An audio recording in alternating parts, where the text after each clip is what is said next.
Привет, я Максим Кардозу, это Кардозу Ньюс, и сегодня в выпуске только кино. Ну что, бороды-вытышки? Последние несколько месяцев мы только и слышим о прорыве якутского кинематографа. Здесь, конечно, флагманами выступают две картины. Это «Пугало» и «Харахар». Но почему-то мне кажется, что сейчас ощущение, как будто бы ящик Пандоры открылся. Или вот плотину прорвало.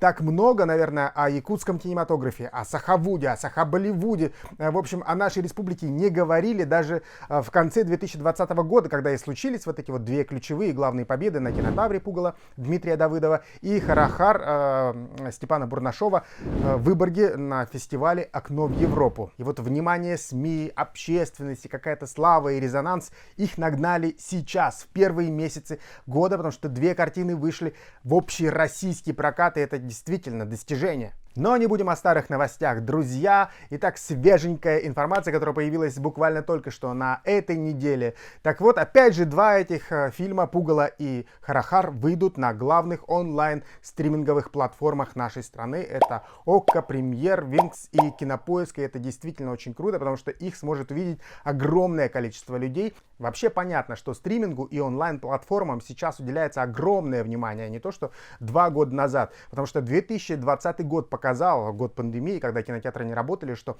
смарт-телевизоры делают чудеса. Люди могут, не выходя из дома, смотреть практически все новинки. Все новинки прям у себя, сидя на кухне или в зале, в спальне, где там у вас телевизор находится.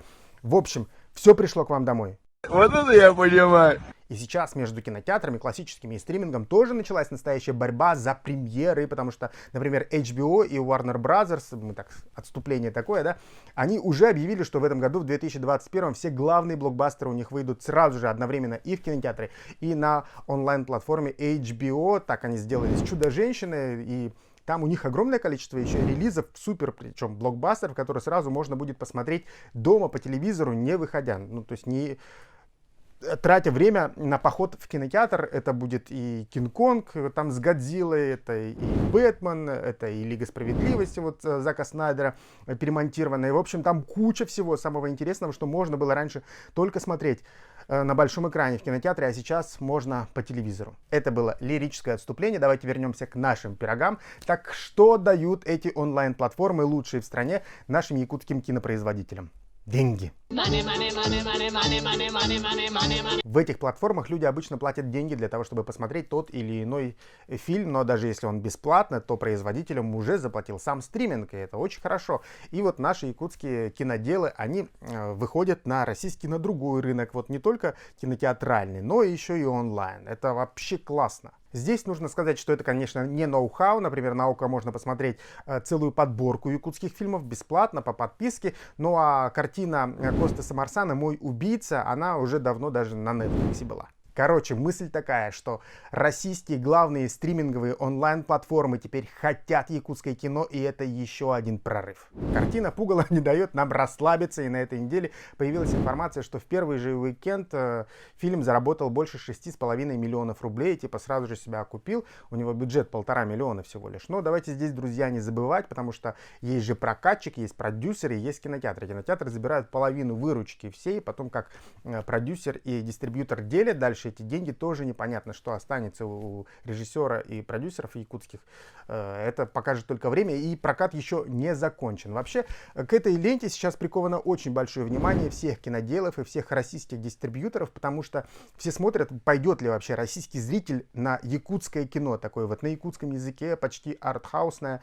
И после этого будет понятно, если картина действительно заработает деньги, принесет внушительную прибыль, то все кинотеатры и дистрибьюторы будут активнее и смелее вкладываться и продвигать дальше те картины, которые снимают в нашей республике. Это понимают все, и сейчас все смотрят. Стоит пожелать им только удачи. Идем дальше. Еще одна информационная кинобомба взорвалась на этой неделе от создателей картины «Ичи». Это триллер от режиссера Коста Самарсана и продюсера Марианы Сеген. Марианна заявила, что фильм получил 2 сразу иностранных дистрибьюторов, которые будут прокатывать эту картину по всему миру, то есть отдельно США и Канада, и отдельно весь остальной мир будет также задействован на России и страны СНГ. Это огромнейший охват. Напомним, Ичи — это инди-кино, то есть снятое на деньги инвесторов, и у него была такая непростая судьба, его снимали еще в 2017 году, и вот процесс съемочный затянулся, потом помешала выйти картине пандемии и так далее и тому подобное. Об этом подробно очень рассказывает сама Марианна Сейген, продюсер, у меня в интервью, оно, кстати, уже вышло на канале, можно перейти, посмотреть по ссылочке, поставить лайк. Для Ичи были привлечены московские, петербургские специалисты в главной женской роли. Вообще московская актриса. Вот будет очень интересно посмотреть на эту девушку в антураже, в антураже якутской деревни. Это будет неожиданно. Также Марианна рассказала о картине Харконат, над которой они сейчас работают. Это условное пока рабочее название. В общем, это якутское фэнтези, Олонхо, условный 13 век. По картинке очень все очень заманчиво, очень интересно. Сама история приключенческая, про ботуров, про красавицу, про чудовищ. В общем, там обещают кучу какой-то графики, трюков, погонь, средневековых якутских поселений. Аю-ая. Ну и здесь, конечно, чувствуется уже размах. У картины Харконат бюджет больше 50 миллионов рублей. Он еще не конечный. У Ичи это 25 или 26 миллионов рублей. Например, если сравнивать с такими картинами, как «Пугало», которое было снято за 1,5 миллиона, или с Харахар, там примерно в районе 3-4 миллионов где-то так бюджет, то, конечно же, это настоящий якутский блокбастер. Я вот про Ичи и про Харконат. Ну и Марианна сразу говорит, что в республике, только в локальной, конечно, таких денег отбить практически невозможно. Ну, никто еще не зарабатывал так много, и этот продукт сразу рассчитан на экспорт. То есть они сразу работают на российский рынок или даже на международный. Сейчас все московские кинокритики говорят, что якутское кино камерное, снятое за небольшие деньги и нацеленное именно на аудиторию внутри нашей республики. Но вот есть противоречие, что сейчас готовятся в Сахавуде, скажем так, картины с достаточно приличными для республики, не для России, конечно же, бюджетами и готовы покорять всех, вообще всех. Эх, хитрёный! Интересно будет посмотреть, какая реакция будет у российских зрителей на картину «Тыгындархан». Это масштабнейшее полотно, просто эпос. Самому уже очень хочется посмотреть поскорее этот фильм. Я его не видел еще, к сожалению, потому что книга сама потрясающая, одна из моих любимых. Но тут, конечно, вот те отзывы, которые я вижу, они разделились, скажем так. Будем ждать реакции московской критики и зрителей. Еще не устали от кино? Тогда поехали дальше. 11 марта состоится премьера фильма «Черен», снятая по повести якутского писателя-фронтовика Тимофея Сметанина. Здесь рассказывается о якутском снайпере во время Великой Отечественной войны. Вот премьера 11 числа, но уже журналисты смогли познакомиться с этой лентой во время предпоказа. У ленты очень непростая судьба, очень длинная история. Представляете, еще первая версия картины была сделана в 2015 году. Главная причина такого долгого производства — это отсутствие финансов. И когда деньги все-таки нашлись, главный герой не смог принять участие в продолжении съемок, и пришлось переснимать вообще 50% всего материала с новым героем в главной роли. Наверное, одна из особенностей, которая сразу будет выделять эту картину из всех остальных, это что фильм на русском языке. Режиссером выступил Дмитрий Кольцов, он же играет одну из главных ролей. Ну а дальше, друзья, все по якутской классике жанра. Не такой большой бюджет по российским меркам, это 5,5 миллионов. Ну а в ролях сплошь непрофессионалы и дебютанты. Прямо все как мы любим. Все прямо как мы любим по традиции. Пока у картины очень хорошие отзывы, все отмечают операторскую работу, приятную картинку и графику, которой очень много, хотя бюджет совершенно небольшой.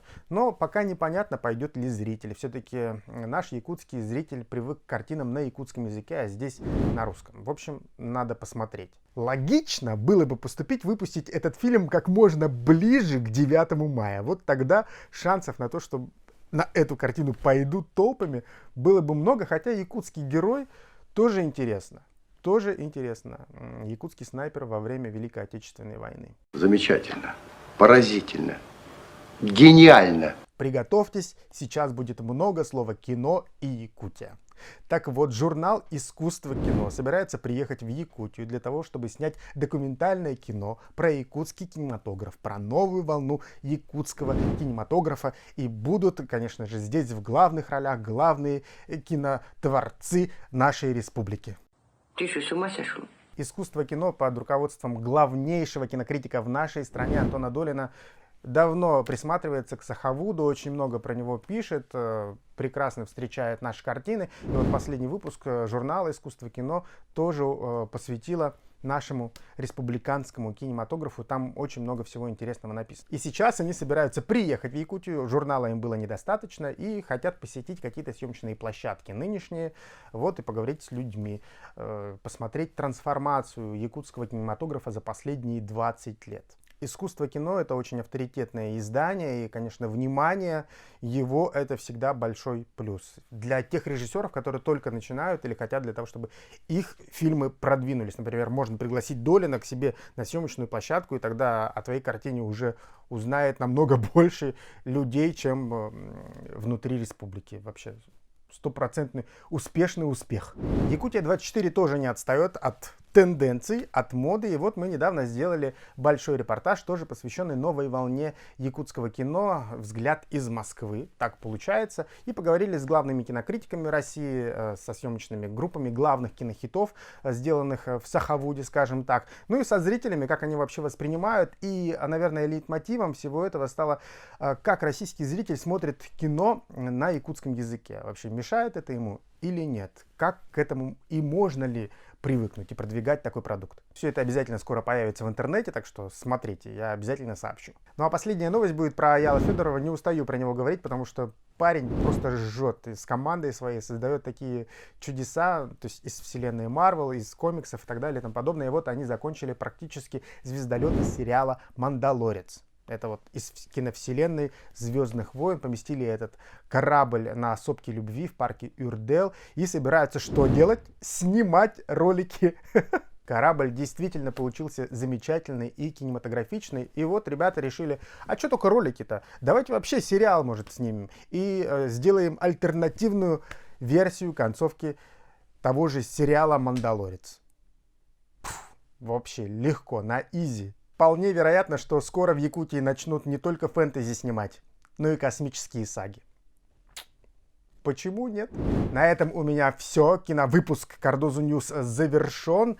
От вас, конечно же, подписка. Нажимайте на колокольчик, ставьте лайк, оставляйте комментарии. Много читаю, много отвечаю. Все это интересно.